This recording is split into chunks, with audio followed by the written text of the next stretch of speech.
said, I'm not going to be reading ologies. I'll say that for another time. Instead, I'm going to be reading Mating Maria, which is in the latest issue. If you guys haven't gotten, Smile Hunter and Flagrante, which is the sex issue of Smile Hunter in Baltimore. I don't know if you've seen it yet, but I have an extra copy that I'll sell to the highest bidder. Just let me know. Anyway, the name of the story is Mating Maria. Non-fiction, by the way, just in case you're curious. I keep getting people coming up to me asking me if this is true. It's 100%. Well, except for what I made up. First, let me get this out of the way. I was a virgin until the ripe old age of 19, which even by the standards of those days, the late 80s, was fairly old, at least compared to my friends. That's not to say I didn't try hard, or that I didn't come real damn close on a few occasions. I'd done almost everything else. It's just that each of those times I got real damn close, something would go terribly, terribly wrong, and the deed always went undone. Those are actually fairly humorous stories too, but they would take up this whole issue, and I'm not sure Mr. Tandy, that's Patrick Tandy, the publisher of pardon me. I'm not sure Mr. Tandy wants to rename his zine The Sexual Misadventures of a Word Pimp. Suffice it to say that it was hard for a little geeky Puerto Rican like me to get laid in Baltimore. By the way, some of those stories are up on my website, which I think is on this little bit of self-promotion. At the time, I was living with Chris, a graffiti artist with whom I vandalized, beautified some, most of East Baltimore and plenty of East Baltimore County. Chris was a scrawny, blonde-haired, blue-eyed, 16-year-old whose long skater bangs and upturned nose made him look just like Hermie, the misfit elf who wanted to be a dentist in Rudolph the Red-Nosed Reindeer. Our friendship started to fall apart once I realized that Chris was using me. I had a job and money. He didn't. I paid for food. I paid for clubs. I even paid for a cab ride from Highland Town to a party in Perry Hall that didn't exist, just so he could screw his girlfriend while I was forced to lie on the floor next to their bed and try not to listen. A couple of weeks after that fiasco, I was taking a break from my job at this little coffee shop downtown when I noticed this hot Latina sitting on a bench filling out a job app. She had dark brown, almost black hair, a gorgeous cappuccino complexion, and a pointed chin I just wanted to nibble on. I wanted to get her attention, so I looked around and passed by her again. She didn't look up. Instead, she reached out, grabbed my wrist, and yanked me down to the seat beside her. She introduced herself as Maria. She had seen me go past the first time and had recognized me. She reminded me that we had met previously, a little more than a year before at St. Elizabeth's Carnival. I immediately remembered her. She'd been sitting on the steps of St. E's when she yanked me down to her side as I walked by, not unlike the move she had just pulled near the coffee shop. She had tried to speak to me in Spanish, but it was so broken that I could barely make it out. She was about to miss her curfew that night, so we couldn't talk long that first time. It didn't matter, because that same night I hooked up with Marilyn, a girl I had been crushing on for the previous 3 years, and who I considered to be my first adult love. Again, another story perhaps for another issue. Maria decided to stick to English this time, and I was able to understand her a bit better. Apparently, she remembered me from my skateboarding days when I would roll past her house on Chester Street.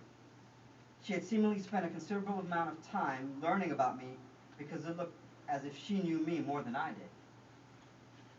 It was more than enough to feed my hungry young ego. We exchanged numbers and made arrangements to meet up at Chris's place that coming Saturday. I should have suspected something was a little off with Maria when I invited her into Chris's apartment, and the first thing she did was rummage through the cabinets in the fridge, looking for food without bothering to ask.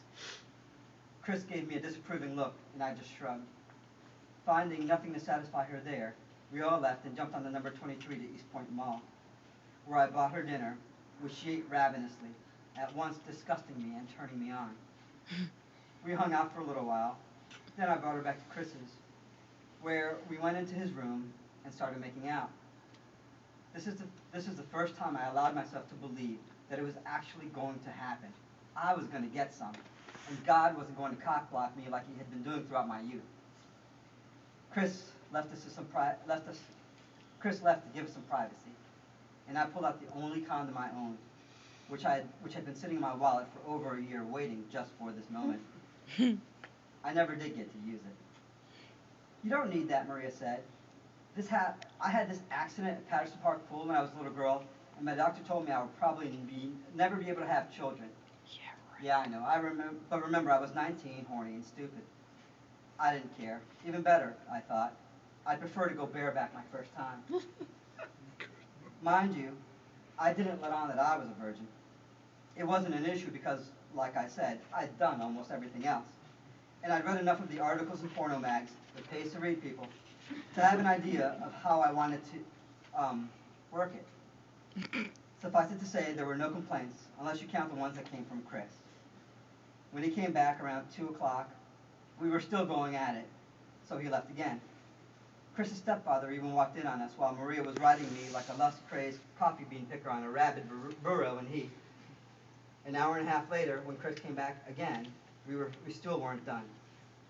Tired, he decided to crash on his bed with his pillow over his head. I didn't care. This was payback for him screwing that Perry Hall girl right over my head. We fucked so hard that I know his parents heard Maria yelling, so I know Chris didn't get any sleep, regardless of how hard he pretended. Maria was insatiable, which was ironic considering she only ever got to the brink of an orgasm, at which point we would have to stop for a few until she was ready to go again. It was no surprise when Chris told me I would have to move out the next day. But we didn't need Chris's room. We'd screw anywhere and everywhere. The Rain House in Patterson Park, all three floors of her father's house, including her father's bed, the number 14 bus stop on Howard Street near the Inner Harbor.